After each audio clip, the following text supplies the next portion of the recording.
I'm sitting here in the dark, 2:11 a.m., the only light coming from my laptop.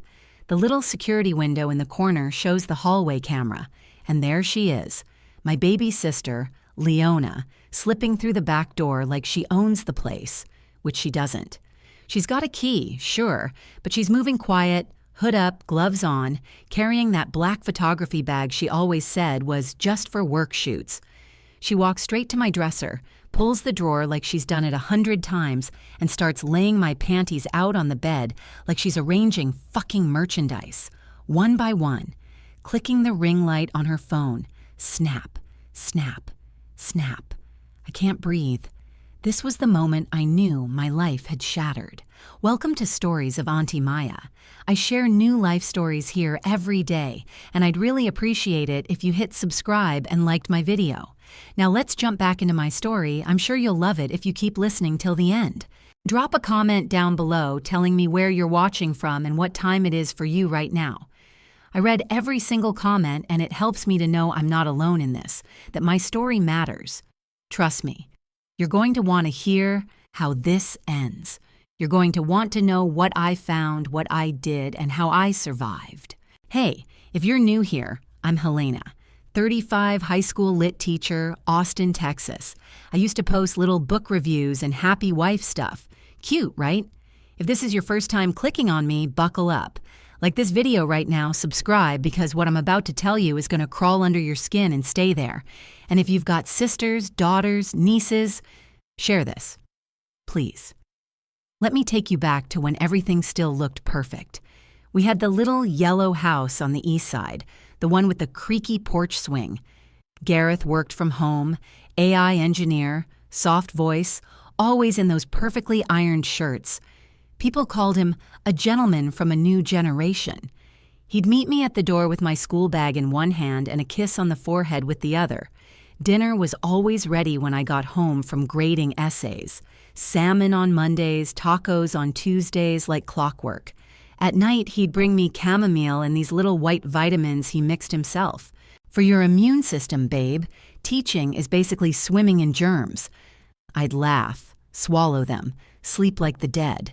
Then there was Leona, my kid's sister, 7 years younger, still treated me like I was made of glass. She'd show up unannounced with Whataburger sweet tea and that worried look. "You look tired, Hel. You sure Gareth's treating you right? Men get comfortable and stop trying. Be careful." She'd squeeze my hand so hard it almost hurt.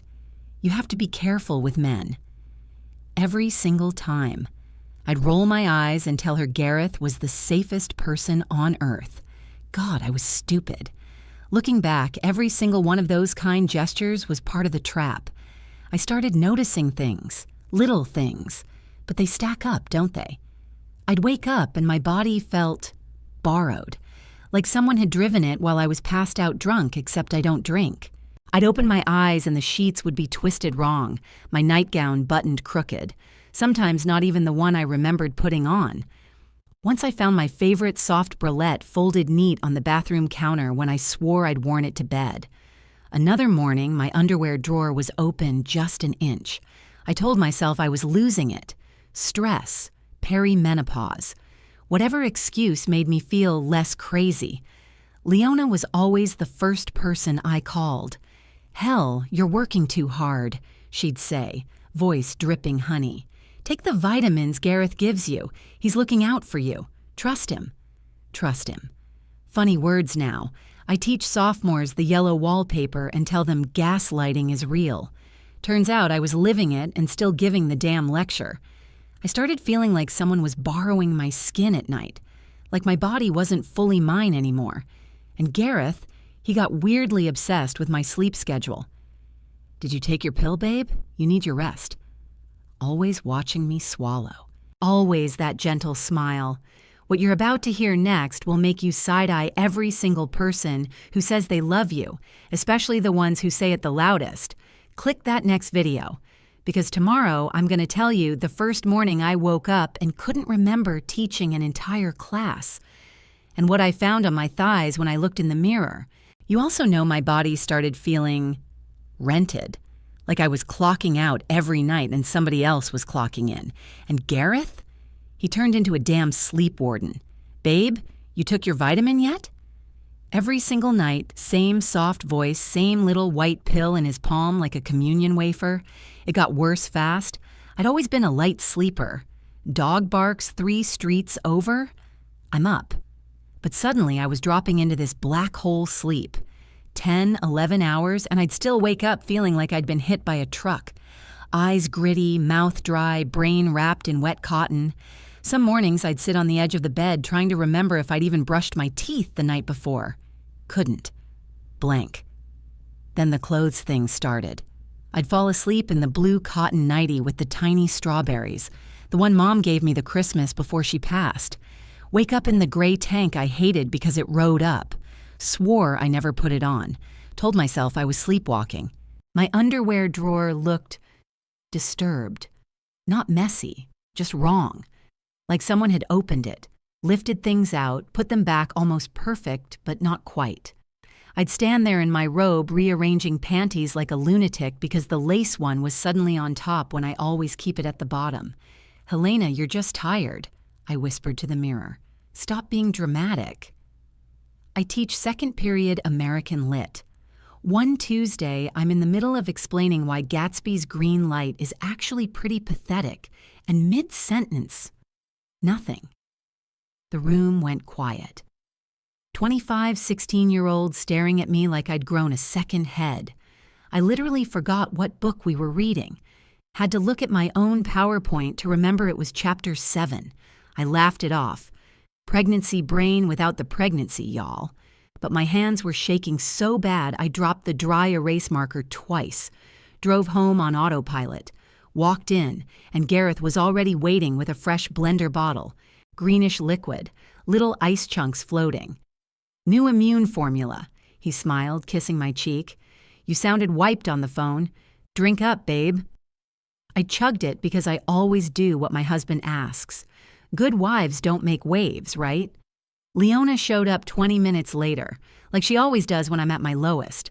Burst through the door with Target bags and that worried big sister face. Hell, you're gray. You look like death. She grabbed my wrist, felt my pulse like she's a damn doctor. Are you taking the supplements Gareth makes? Because you need them. Teaching is killing you. She hugged me so tight I could smell her coconut shampoo we used to share when we were kids. Promise me you're swallowing those pills. I promised. Of course I did. That night, after Gareth kissed my forehead and closed the bedroom door soft like always, I went to put on moisturizer and just froze. I had the overhead light on, those harsh bathroom LEDs that make everyone look dead, and there they were, tiny, perfect fingerprints, 4 little red half moons on the inside of my left thigh, like someone had squeezed hard enough to bruise, but not hard enough to wake me. Same on the right side, only fainter. I pulled my pajama shorts higher and found another set higher up, almost at the crease where leg meets torso, places nobody accidentally bumps into. I lifted my arm to wash my face and there was a yellow-green shadow blooming under the skin, 5 distinct ovals, like a whole hand had closed around my upper arm. I turned, craned my neck, used the hand mirror to look at my own back. A row of pale pink lines across my shoulder blades, the exact width of a grown person's fingers pressing down, not scratches, pressure. Like someone had pinned me face down to the mattress. I just stood there in my socks, heart hammering so loud I couldn't hear the fan. I touched one of the marks and it was warm, fresh. Whatever made them had happened tonight. While I was asleep, my first thought wasn't call the police. My first thought was Mama's voice. Don't borrow trouble, Helena. Good women don't imagine ugly things about the people who love them.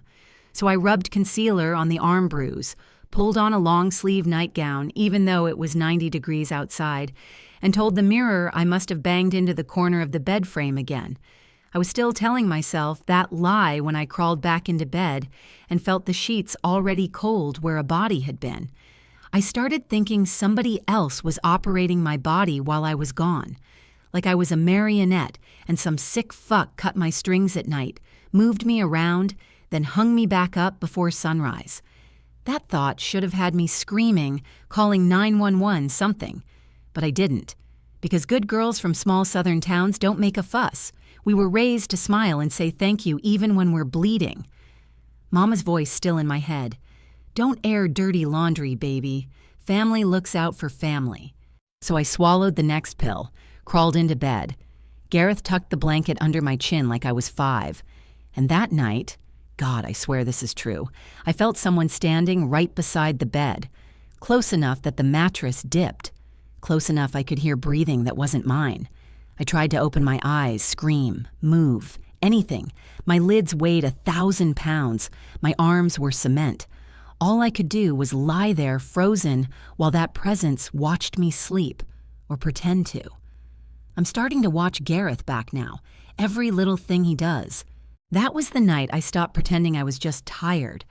I started watching Gareth like he was a stranger, and I finally opened the sleep app on my smartwatch, the one he'd gifted me for Christmas, so I could track my cycles. The graph looked insane.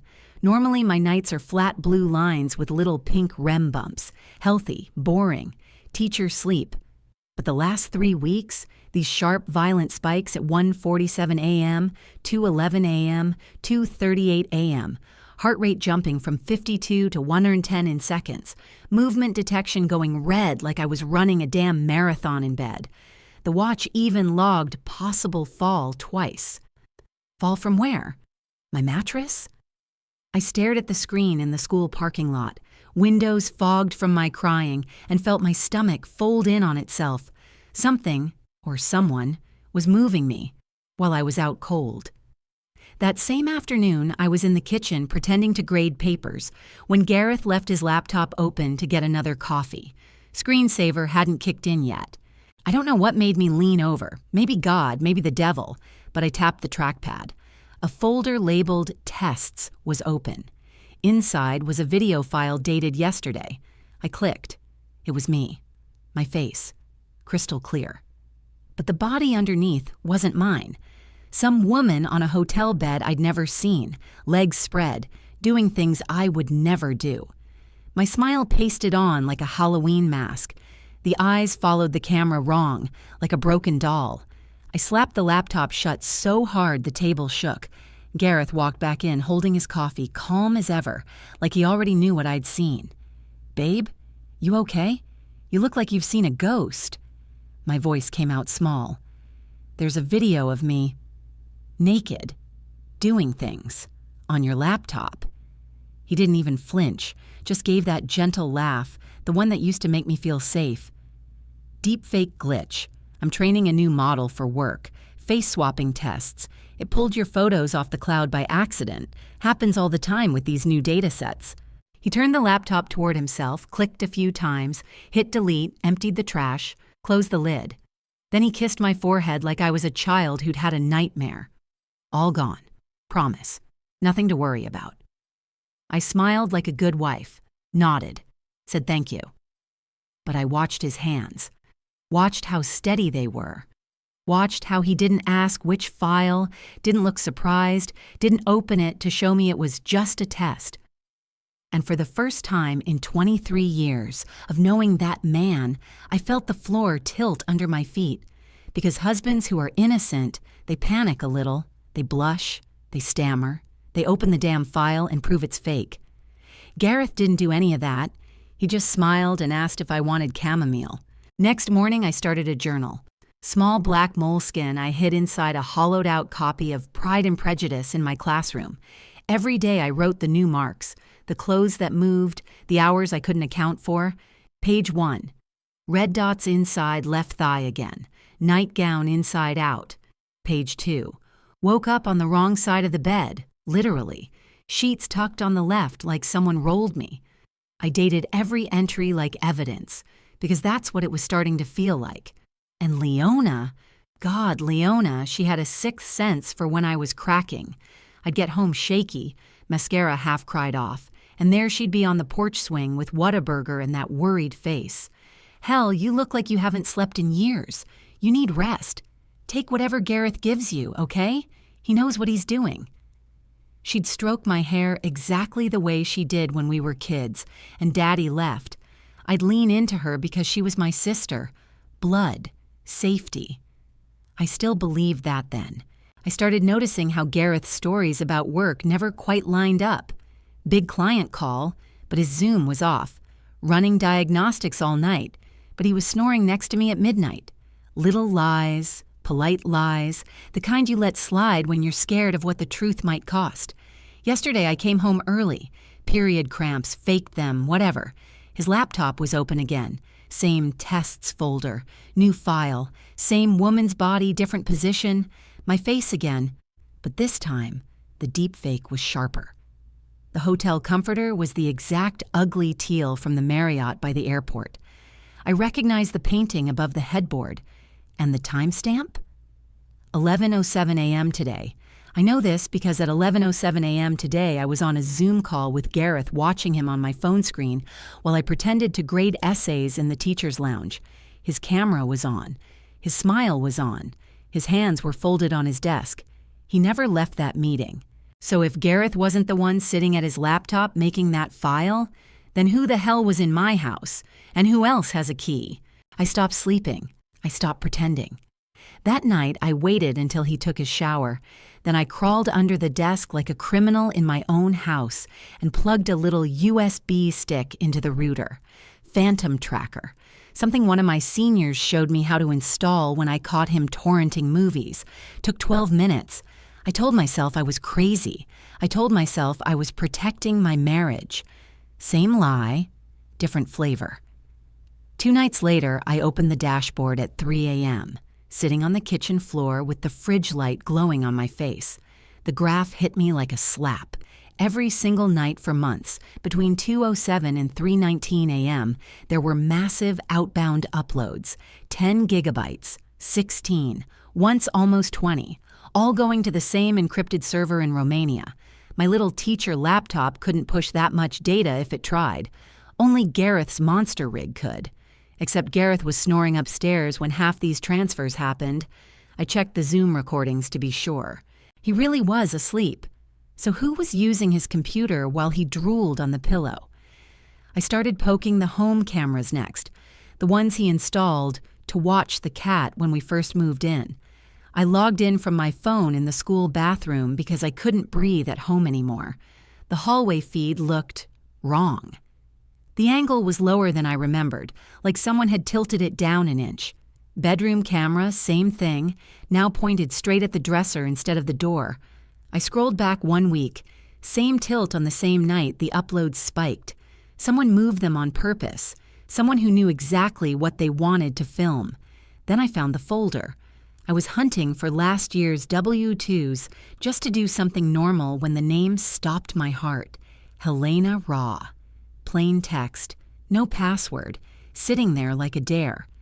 My finger hovered over the trackpad for a full minute. I actually whispered "don't" to myself, but I clicked anyway. The window opened and it was organized. Neat little thumbnails in perfect date order, like a sick scrapbook. First file, 9 months ago, 2 weeks after Mom's funeral.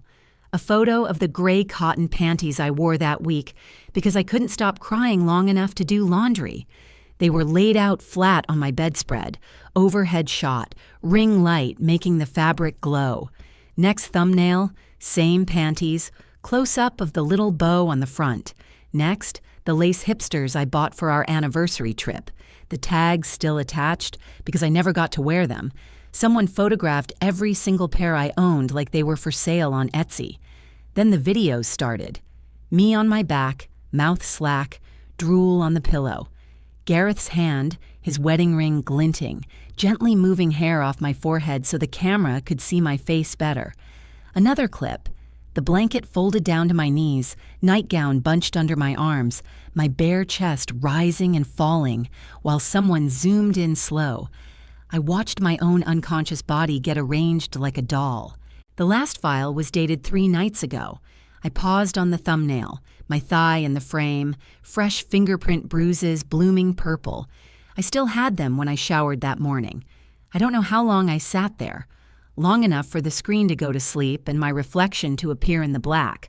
a woman who'd been cataloged, priced, and packaged while she was drugged in her own bed. If Gareth was doing this, he was a goddamn genius. Military-grade sneaky. But the timestamps kept lying. Some of these files were created while he was at the gym. His Apple Watch health data proved it. Some while he was on video calls, co-workers waving hello to me when I popped my head in. So either my husband had invented time travel or someone else was walking into my house, using his computer, adjusting his cameras, photographing my panties, and uploading terabytes of me while I was drugged unconscious. I sat back on my heels in the dark office and felt the room spin. Because only 3 people on Earth have keys to this house. Me, Gareth, and Leona. Last night I left the tracker running and pretended to sleep. At 12:03 a.m., a new device connected to our Wi-Fi. MAC address I'd never seen before. Not Gareth's laptop, not his phone, not mine. The system logged it clear as day. Unknown device, midnight, full admin access, already uploading. Someone else is in my house when I'm at my weakest. Someone with a key. Someone I've hugged and cried on and trusted since the day she was born. I couldn't eat. Couldn't grade papers. Couldn't even fake a smile when Gareth kissed me goodbye in the mornings. So I did the only thing I had left. I fought back with the one weapon they'd been using against me, the pills. I stood in the vitamin aisle at H-E-B shaking so hard the bottle rattled. Same brand, same orange label, same exact shape. I paid cash so it wouldn't show on the card. That night, Gareth did our little routine. Blender bottle, soft smile, watching me like always. I took the pill he offered between my fingers, turned my back for 1 second, and swapped it faster than I'd ever cheated on a test in high school. The real one went up my sleeve. My vitamin, the safe one, went in my mouth. I sipped the green smoothie, opened wide, lifted my tongue like a guilty 8-year-old. He smiled, kissed my forehead, said, "Good girl," exactly the way he has for years. I smiled back while the pill he wanted inside me dissolved in the kitchen sink when he went to lock up. Every night after that, I flushed another one. They floated in the toilet tank like little white lies collecting, waiting for the day I'd finally pull the chain on everything. The first night I didn't swallow his pill, I lay in bed terrified he'd hear my heart racing. Instead, I heard my own blood again, my own thoughts, my own body saying, "Welcome home, Helena. We've been waiting." Last night was the first night in months I didn't fall into that black hole. I lay in bed pretending, eyes cracked just enough to see the glow of the clock. 11:58, 12:14, 1:27.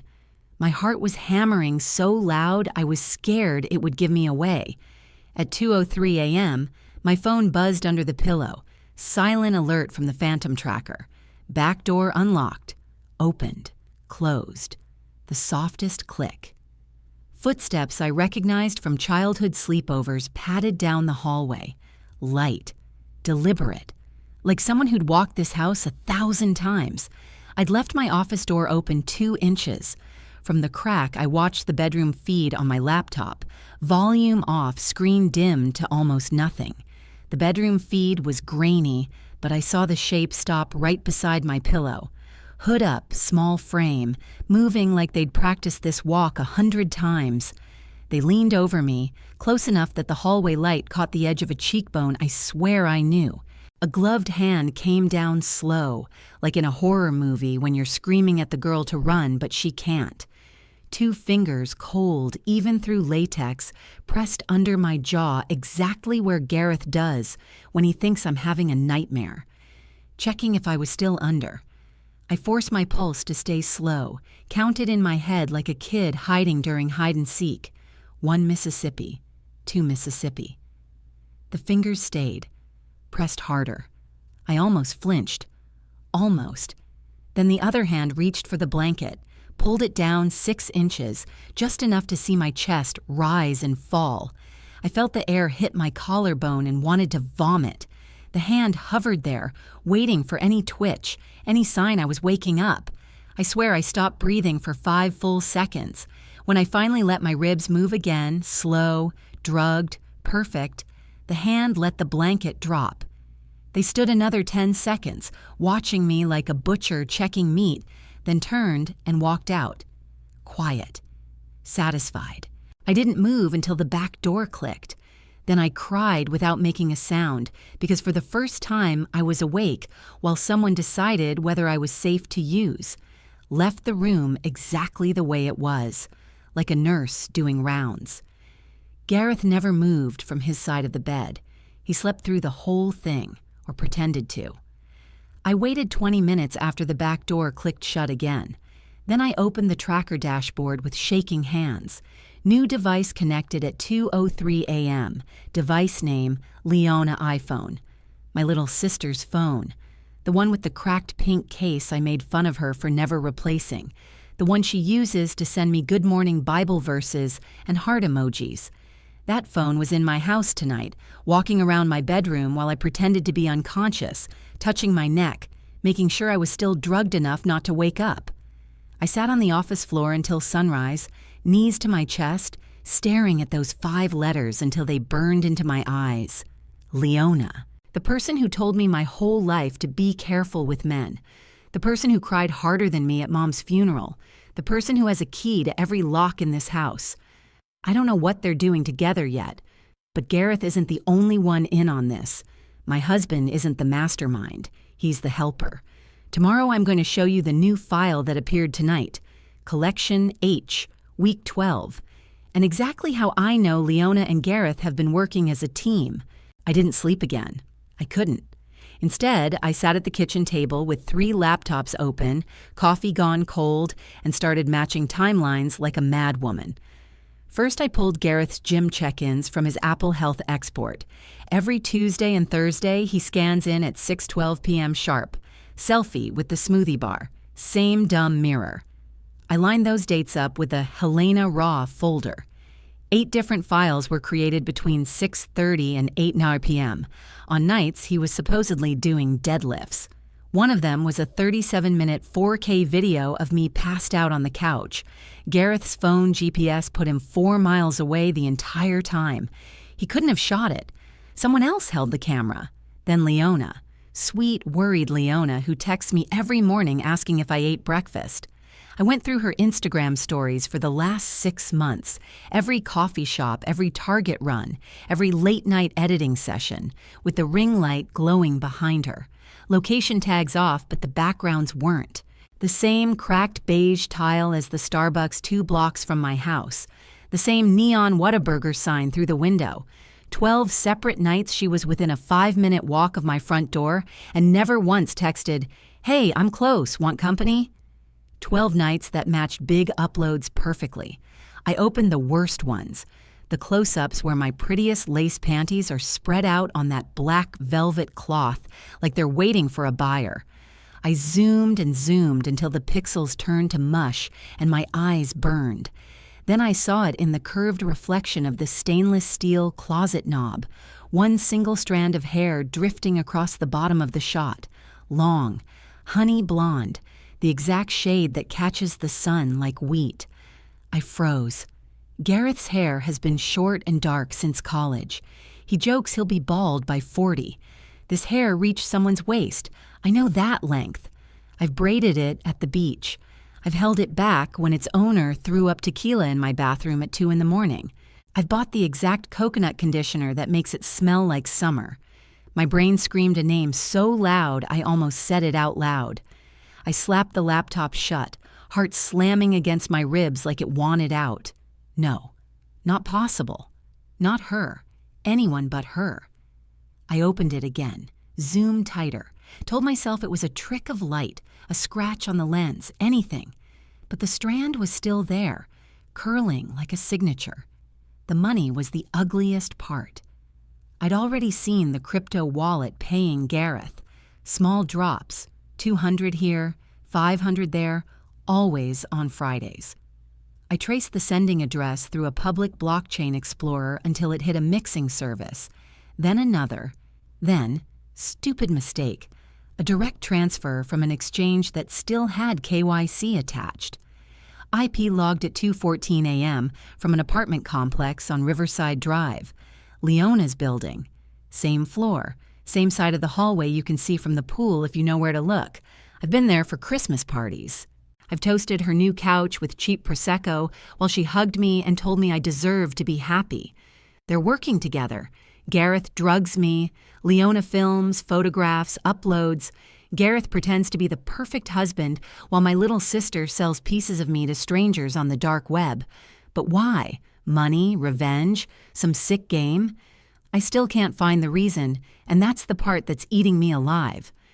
I kept digging all day, hiding the laptops when Gareth came home, smiling like a robot while he cooked salmon and asked about my day. I swallowed the fake pill, waited for him to fall asleep, then opened the tracker again.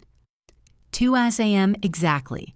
Leona iPhone slides back onto my network like it never left. 2:03 a.m. The progress bar starts climbing. 10%, 20, 30. File name appears in the log, Helena Viri Clean. The word clean hit me like a slap. Clean means final. Clean means no more raw files, no more mistakes, no more test versions. Clean means the product is finished, packaged, ready for the customer. 32 gigabytes.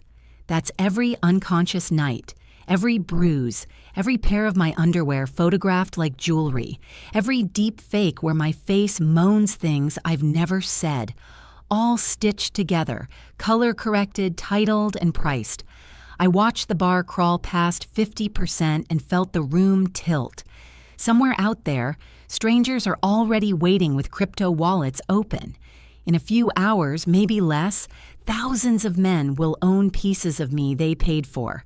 And the person who pressed upload is someone who used to sleep with her head on my shoulder during thunderstorms when we were little. I covered my mouth so I wouldn't scream and wake Gareth. The bar hit 100%.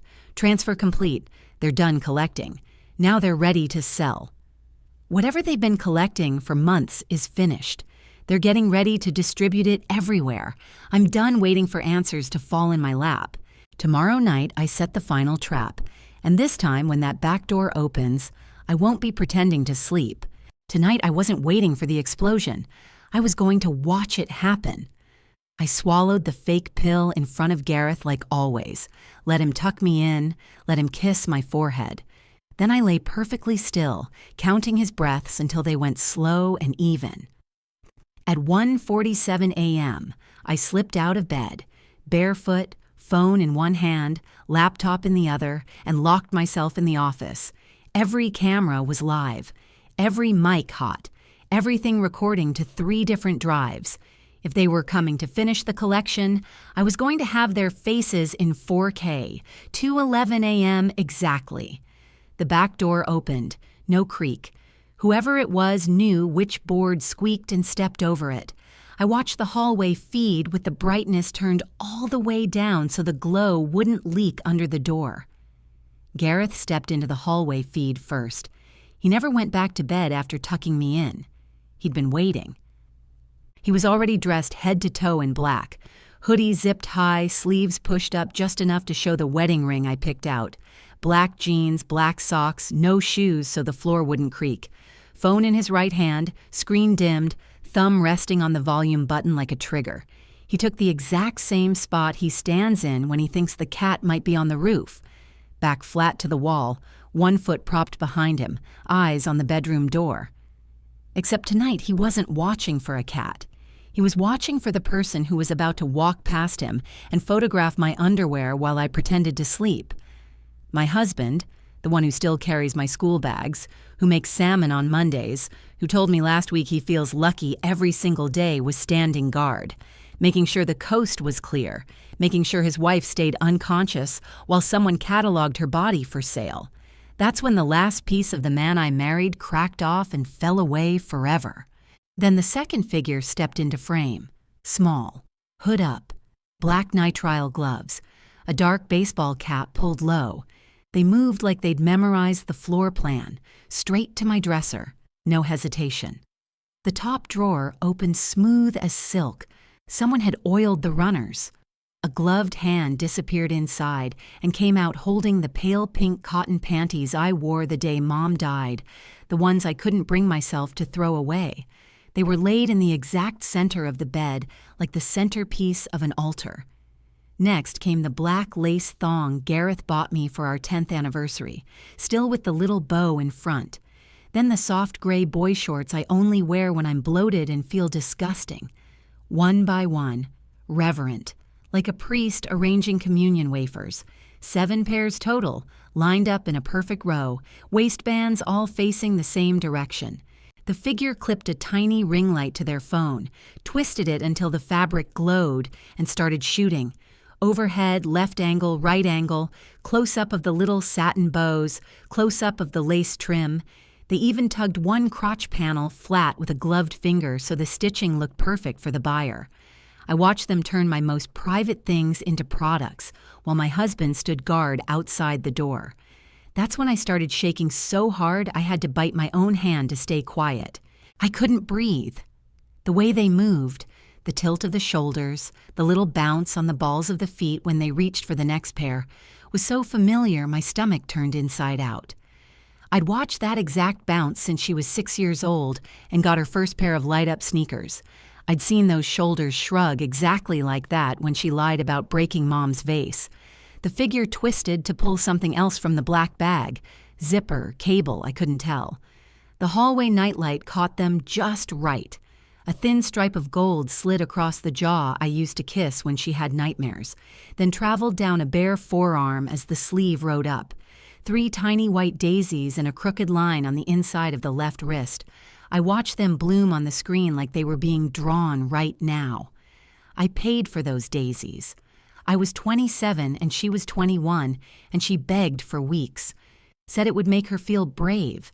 Mom would have lost her mind at the idea of ink on her baby, so I drove her myself, held her hand so tight the artist laughed, told her to breathe through her nose when she started crying. Bought her a double scoop of mint chip after because she said tattoos and ice cream cancel each other out. Those 3 daisies were my gift to the little girl who used to hide behind my legs at family reunions. They were glowing on the arm of the person arranging my underwear for sale, while my husband stood guard. I stared until the pixels blurred and the room spun. Same wrist, same crooked stem on the middle flower, same scar on the thumb from when we tried to make caramel at 14. Same person I've loved since the day she was born. I still couldn't say the name out loud. My mouth wouldn't form it.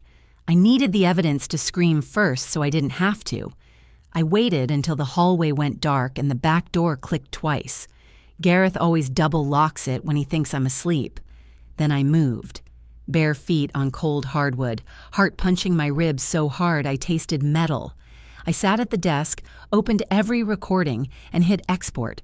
4 cameras, 3 hours of footage, time-stamped down to the millisecond. I copied it to the external drive first, then to 2 separate cloud folders I made months ago for student work. I named them things no one would ever open. 10th grade essays fall 2024 and British lit final projects. If they wipe the house system tonight, it's already safe in 3 places they'll never look. My hands wouldn't stop shaking, but I kept going. I opened the crypto wallet that had been paying Gareth those quiet little drops every Friday. The exchange still showed the phone number used to verify the account when it was created 4 years ago. I typed the digits into my phone with 1 finger, like they might burn me. The contact popped up instantly. The old college number she swore she'd gotten rid of when she upgraded phones. The one that used to light up my screen at 2 a.m. with drunk voice notes that always ended in, "I love you more than anyone, hell." Same 10 numbers. Same name saved with the little yellow heart emoji I put there the day she graduated. I swallowed bile and kept digging. I went all the way back to the first week we moved into this house. The original camera install logs were still there because Gareth never deletes anything. Admin account, Leona Best Sister. She spent an entire Saturday climbing the ladder, drilling holes, aiming lenses, making a huge show of keeping me safe. "Now I can check the doors when I'm across town," she said, hugging me with drywall dust on her cheeks. I told her she was the best sister in the world and paid for pizza. I never changed the password. She never needed to ask for access. She already owned the keys to every room in my life. I found the broken file buried in Gareth's trash, half corrupted, labeled Test Fail or 7. I recovered it with shaking fingers and hit play. The video opened wobbly, someone holding the phone too close, breathing loud like they were nervous. My bedroom ceiling swam into view, then dropped fast to show me passed out, mouth slack, one arm thrown over my face like even unconscious I was trying to hide. The angle made no sense, too high and tilted left. The only spot in the entire room that could capture that shot was the top shelf of my closet. The one I need the step stool for. The same shelf she used to climb when we were kids, because I never remembered to look up during hide and seek. I paused on the only clear frame. The dresser mirror caught a reflection, a strip of forehead, one open eye, and right beneath it the tiny comma-shaped birthmark I've known since she was 7 and covered in calamine lotion. I used to kiss that mark every night when I checked for new chickenpox spots, whispering, "This one's mine," so she'd laugh instead of cry. I zoomed until the image turned to colored blocks. The birthmark stayed perfect. Same curve, same place, same everything. That was the moment the last lie died. Same place, same shape, same person who sat on my couch last week holding my hand and telling me I looked tired and needed rest. I sat back so hard the chair rolled into the wall. My chest hurt like someone had parked a car on it. There were no more accidents, no more coincidences, no more maybe it's someone else. Every door, every camera, every pill, every photograph led back to the same 2 people I loved most in the world. I was still staring at the frozen frame when my phone lit up on the desk.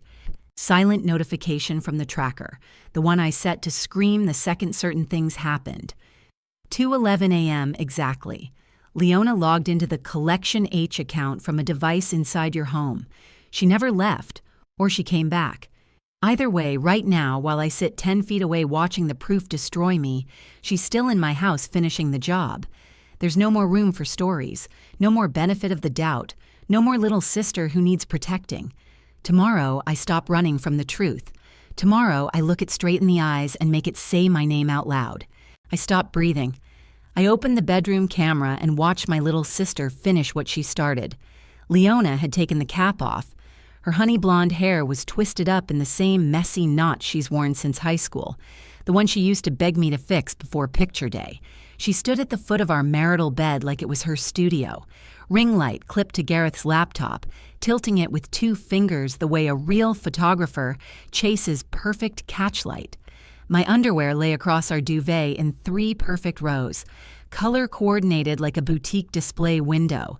Soft pink cotton, black lace, the gray boy shorts I only wear when I feel disgusting. She nudged the black lace thong a millimeter left, frowned, nudged it back, then gave a tiny, satisfied nod when the preview looked just right. Gareth leaned in the doorway, arms folded, eyes on her instead of the screen. Not like my husband, like an assistant who knows the boss is always right. "Bit more fill light on the left," she murmured, voice low but clear through the bedroom mic. He stepped forward without hesitation and twisted the ring light exactly where she wanted. "Good boy," she said, soft, almost fond. He smiled the same small smile he used to give me when I thanked him for doing the dishes. She spritzed the gray boy shorts with the tiny bottle he'd handed her. The same fabric freshener she bought me last Christmas, "So your delicates always smell like home." The scent drifted through the mic, clean cotton and something sickeningly sweet. "Buyers like the lived-in look, but not the lived-in smell," she said, amused, talking to him like they were alone. Gareth gave a quiet laugh. "Week 19's gonna break records. They're already bidding on the preview shots." Leona's mouth curved, proud. "Tell them the full drop is tomorrow night, and remind the Platinum tier they get the unedited sleep videos this time. They pay extra for the drool." She said it the same way she used to brag about getting the best grade on a group project. He nodded like a proud husband watching his wife close a sale. They moved like a married couple who'd rehearsed this dance for years, except the bride was my little sister and the groom was the man who swore to love and protect me. She directed. He obeyed. She created the product. He delivered the raw material. Me, drugged and helpless, on the mattress behind them. And every gentle movement, every murmured instruction, every shared smile was another knife sliding between my ribs with the precision of people who had done this so often it felt like love. I sat frozen, hand over my mouth so no sound would escape, and let the last 9 months rearrange themselves in my head. Leona Records. She's the one who waits until the pills knock me out, who lifts the blanket, who photographs every bruise and fold of skin while I'm unconscious. Gareth processes the deepfakes. He's the tech muscle, the one who stitches my face onto strangers' bodies until I moan things I've never said. Then Leona uploads everything to the buyers, takes the bids, pockets the crypto. He keeps me quiet with the vitamins. She keeps me isolated with her worried big sister routine. Together they turned my body, my marriage, my sleep into product. I went deeper while they were still in my bedroom 10 feet away, laughing under their breath. A hidden partition on Gareth's drive had a folder labeled Archive. Inside was another folder I almost missed, Helena Pre-Marriage. I clicked it with fingers that felt like someone else's. Hundreds of photos from years before Gareth ever walked into my life. Me at 28, asleep on mom's couch after chemo, mouth open, hospital blanket tucked under my chin. Me at 30, passed out on Leona's futon after my ex left, mascara streaked, wine bottle on the floor. Me at 31, face down on a beach towel in a red bikini I thought only she ever saw. Some were taken through windows, some from inside rooms I'd let her crash in. She'd been collecting me long before the drugs, long before the money, long before she decided to sell me by the gigabyte. I called Nora, my old college friend who works cybersecurity for the state. She answered on the first ring at 3:17 a.m. I sent her the live feed, the logs, the wallet addresses, the pre-marriage folder, the daisy tattoo frozen in 4K. 10 seconds of silence. Then, Helena, get out of that house right now. I'm building the warrant package for APD cybercrimes. They'll have it in 40 minutes. Do not confront them. I whispered thank you and hung up. The one who betrayed me wasn't just the man I married. It was the same 7-year-old who crawled into my bed during thunderstorms because the lightning scared her, who made me pinky swear I'd never leave her like Dad did. The same 10-year-old who held my hand at Mom's first chemo appointment and whispered, "You're the strong one, Hel. I'm only brave because you are." The same teenager who called me crying from college parties because some boy broke her heart and I drove 3 hours to get her every single time. The same 21-year-old who begged for those daisy tattoos because they mean you'll always find me beautiful even when I feel ugly. The same sister who sat on my bathroom floor the night my ex left and said, "No man will ever love you like I do." The same person who looked me in the eyes every single week and warned me to be careful with men, while she smiled and handed me the pills that let her sell my unconscious body to strangers. That little girl grew up and decided I was the perfect product. I was zipping the final evidence bundle when the front door lock turned. Soft click. 2 sets of footsteps, Gareth's heavier ones and Leona's quick, light ones crossing the threshold like they owned the place. They were coming back inside, still laughing quietly, still thinking I was drugged and helpless. They have no idea I'm awake. They have no idea every camera is rolling. They have no idea the police are already rolling toward our street with lights off. I was already standing in the dark hallway holding my phone, thumb over the single red button Nora had made me add to an app. One press and every piece of evidence, live feeds, logs, pre-marriage photos, crypto trails, would blast to the Austin PD Cybercrimes Unit with my exact GPS. I pressed it the second I heard Leona's laugh float down the hallway. 37 seconds later, the world exploded. The front door exploded inward so hard the hinges screamed, and the wood splintered against the entryway wall. A wall of black vests and rifle barrels poured in, red laser dots jittering across Gareth's chest like angry fireflies. "Police, get down! Hands where I can see them! Down, down, down!" The shouts overlapped, deafening. Gareth's knees buckled instantly. He dropped straight to the hardwood like someone had yanked the bones out of his legs, palms smacking the floor, face drained of every drop of color. The man who used to carry my groceries without being asked folded himself into a ball and stared at the baseboards, refusing to meet my eyes. Leona spun and bolted for the kitchen. Her bare feet slapped tile once, twice, then a detective twice her size tackled her from the side. She hit the ground hard, air whooshing out of her lungs in a sound I remembered from childhood playground falls. The scream that followed was pure little girl panic. "Helena, Helena, help me!" Exactly the same pitch she used at 7 years old when she skinned her knee on the driveway and thought the blood would never stop. I stood frozen in the hallway shadows and didn't move, didn't answer. 2 officers hauled her up by the arms. The cuffs clicked shut with a metallic finality that echoed in my teeth. They started the Miranda litany. "You have the right to remain silent." Leona's head snapped toward me, mascara rivers cutting through the perfect makeup she always wore when she came to check on me. Her eyes were wide, pleading, the same eyes that used to beg for one more bedtime story. "You were supposed to stay asleep," she whispered, voice cracking. "You were supposed to stay asleep forever." An officer tugged her forward. She stumbled, barefoot, the daisy tattoo flashing under the harsh entry light as they dragged her past me toward the door. She twisted one last time, reaching with cuffed hands like I might still save her. I stepped back. The detective shoved her into the night, and the last thing I saw of my little sister was her mouth forming my name with no sound left. Gareth was already face down, cheek pressed to the floorboards, while they listed his charges like a grocery list of nightmares. Drug possession with intent to incapacitate, secret filming, production and distribution of non-consensual deepfake pornography. He didn't fight, didn't speak, just closed his eyes when they yanked his arms behind his back and the steel closed around his wrists. The house filled with radio chatter and camera flashes. I stood there in my socks while strangers finally saw what had been hiding in plain sight for years. And for the first time in months, I breathed all the way down to the bottom of my lungs. They tore both houses apart for 31 days straight. In Leona's spare bedroom, the one she called her creative studio, they peeled back the pretty white bookshelves and found a locked fire safe bolted to the floor.